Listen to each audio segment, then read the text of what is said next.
Y'all have heard about Facebook, right? It's the social media site that the kids used to use, the college students used to use, back in the 2000s or whatever it was. But then kind of the moms and dads took over, and eventually the baby boomers took over, and now Facebook, the kids, they don't use the Facebook anymore. But there for a little while they did, and I remember in the early 20-teens when everybody was on the Facebook, and they would comment about things. They'd make posts about their life and whatnot. And I remember one common type of post was the passive-aggressive one, where you say something about somebody who you know is going to see it and who a few people will know who you're talking about, but you don't really say who you're talking about. And you're like, wish some people would pay attention to the schedule and remember things that they agreed to do. That kind of not showing up and flaking out is the kind of thing that loses you friends. SMH. And then everybody else is like, what? Are you okay? Oh my gosh, are you all right? What happened? I'm so sorry. Everybody does that. But then like the person who it was about, I don't know exactly how they were actually supposed to feel, but it was a technique, and hopefully that's worn off. I don't know. I don't do the Facebook thing anymore, so you'll have to let me know if that's still a thing that occurs. But I always wonder, what would it be like if there was some kind of rule that President Mark Zuckerberg put in place, and he was like, hey, if the algorithm determines that you made some kind of passive-aggressive post like that, you have to, right after that, follow it up with exactly who you're talking about. Like, you got to point the thing out, just call it out in front of everybody. I don't know if that would have been better or not better. But the first half of this little bit in Matthew 26, this horrible family blow up that happens at the Last Supper, the first half of it feels like it's going to head in the direction of that passive-aggressive style Facebook post. But then as it unfolds, we discover nope, that wasn't passive-aggressive at all. That was just aggressive-aggressive. It's like the cool, calm, collected kind of aggressive, where you call out directly the thing that the dishonest manipulator person is doing, which is, that's kryptonite to the dishonest manipulator game. And it turns out that this was right through the front door, very direct.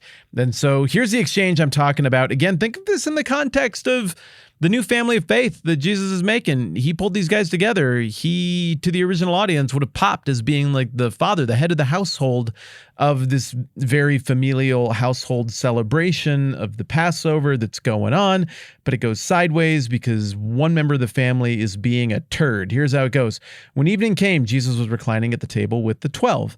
That language about reclining is something we talked about a couple of weeks ago. But again, remember, this is not like how you've seen the painting with everybody sitting at a big, long board meeting table, and they're all kind of looking at each other up and down the way, facing in the same direction. It wouldn't be like that famous work of art at all.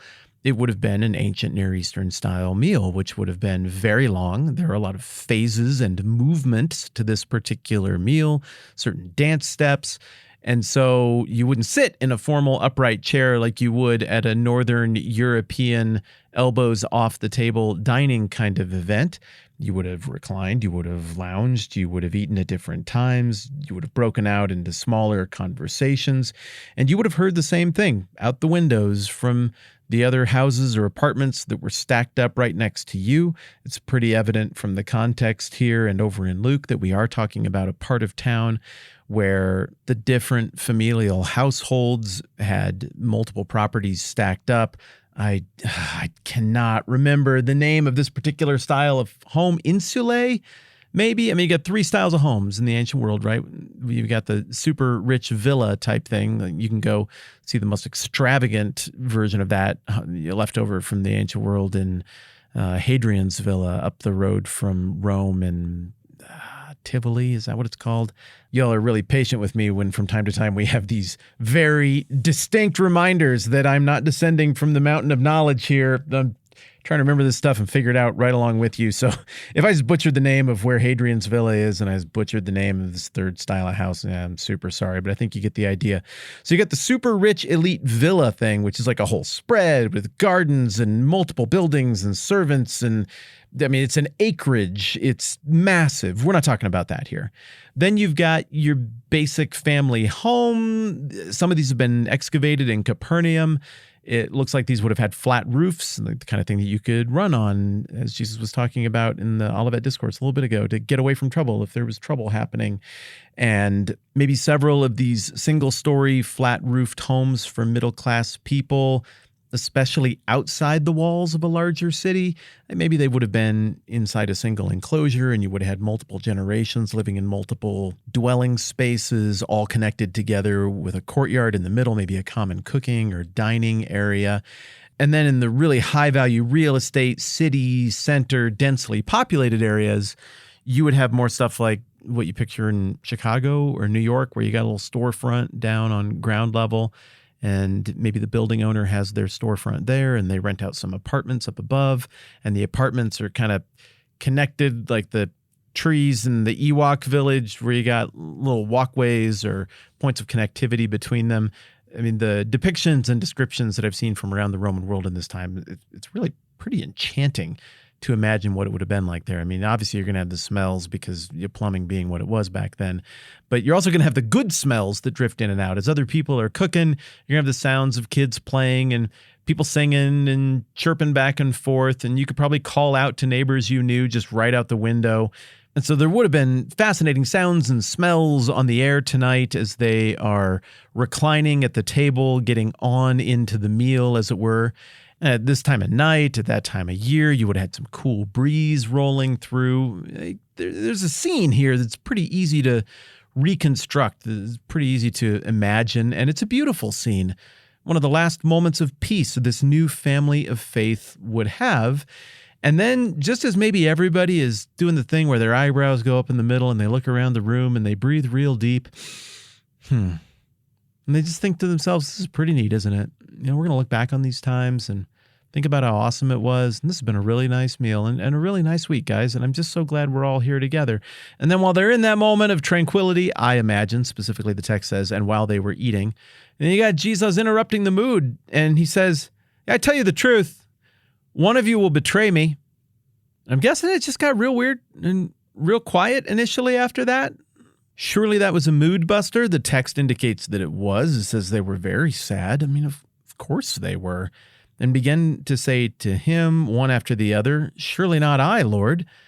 And I get why you'd want to do it, but what an interesting social dynamic where it's not like, yeah, I think one of you guys are going to do this, and I read the social scenes and cues pretty well. I'm pretty sure you're going to act this way. But it's like you still have the option to maybe not act this way, but you're not interacting with just a really socially dialed person here. You're interacting with somebody who you know understands things about the future and has knowledge outside of time. If he says it's going to happen, then it's going to happen. So there's really no point in debating whether or not somebody's going to betray him at this point. Everybody just goes right to, it's not me, right? Like, I don't think I'm going to do that. Right? It's not me. So it looks like before everybody can take their turn at asking this question, Jesus replied, verse 23, the one who's dipped his hand into the bowl with me will betray me. The Son of Man will go just as it's written about him. But woe to that man who betrays the Son of Man. It'd be better for him if he had not been born. Verse 25. Then Judas, the one who would betray him, said, surely not I, Rabbi. This is just like straight up lying, dude. Like on top of everything else that you've done, now you're going to come into this space and weasel right there in front of your family, your new family of faith, in front of the people that you've got these war stories with and that you've gone through all of this with. And come on, Judas, let's just be realistic here. Have you seen what you've seen or not?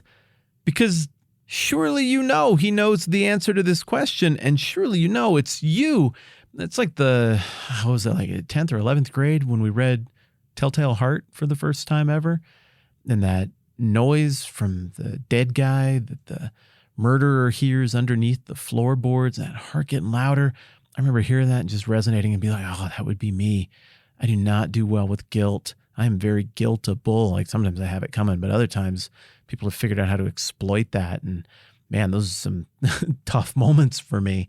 And man, I would be like that guy. I would crack so fast. I got to remember to never, ever, ever murder anybody and put them under the floorboards, or I would totally not be able to keep it a secret. But apparently Judas doesn't have that problem. And he's just completely at peace with being like, what? I mean, I don't think it would be me, right? Yeah, and on top of that, he uses the title rabbi, like master, like the person who he has wedded his fortunes to and who he is trusting to teach him and mentor him. This is triple, quadruple twists of the knife going on here. But this is where it goes from something that looks like that passive-aggressive Facebook scene that we were talking about at the beginning of our conversation here to something that looks nothing at all like that passive-aggressive Facebook scene. Jesus is like, yeah, here, I'm just going to turn over my cards right now. Jesus answered, yeah, it's you. Okay, paraphrases mine. I'll say it the way he said it. Yes, it is you. It's kind of like the deal with the prophet and David that we've talked about several times where it's like, what? That guy sounds like a jerk. Oh, let me know who that is. We're going to punish that kind of behavior. And then David gets told, yeah, you are that man. And likewise here, Judas gets told, you are the man. And not like in the flattering way between guys who encourage each other with that phrase playing sports. It's like in the indictment way. You are that man. You are guilty. And then the way Matthew relays the chronology, the very next thing is, yeah, while they're eating, so they're still eating, this is still going on. Jesus took bread, gave thanks, and broke it, gave it to his disciples, saying, take and eat, this is my body. And obviously, we're going to look pretty closely at everything that is happening here with establishing the Lord's Supper, the Eucharist, everything that goes along with that. That's the very next thing. What a strange set of events to have backed up right next to each other at the exact same meal. But no, Jesus isn't doing the passive-aggressive thing. He's not pulling the stunt where he's like, somebody's going to be mean to me and I want everybody to feel bad for me. He's doing the thing where by turning over his cards and being like, I know who it is. It's you. I know exactly what you're doing. You're getting me killed. And I know exactly what the result is going to be. It's going to be precisely what I've said it would always be, which is the establishment of his kingdom. He's making it very clear to his team, nobody is getting one over on me here. I am walking directly into this. And this is all in keeping with everything he's done and said. That there's victory in his decision to go to the cross. This is the redemptive plan. It always was. And, well, I want to keep going because I'm pretty excited about the passage. But we'll just pick it up where we left off tomorrow. If you've been tracking with the launch of this new Good Ideas for Churches podcast, if you're in any way helping out with the church or some kind of ministry kind of thing, whatever you want to call it, this is a podcast that I'm helping out with and that my buddy Aaron is doing. And it's been really well received so far. Thanks. All of you have gone and checked it out, shared it with other people. We've got a fresh, I think, very forward-thinking episode that Aaron's put together that is getting published as we speak. So I hope you'll go and check that out, whether you've given it a look yet or not. All right, I'm Matt. This is the 10-Minute Bible Hour podcast. Let's do this again soon.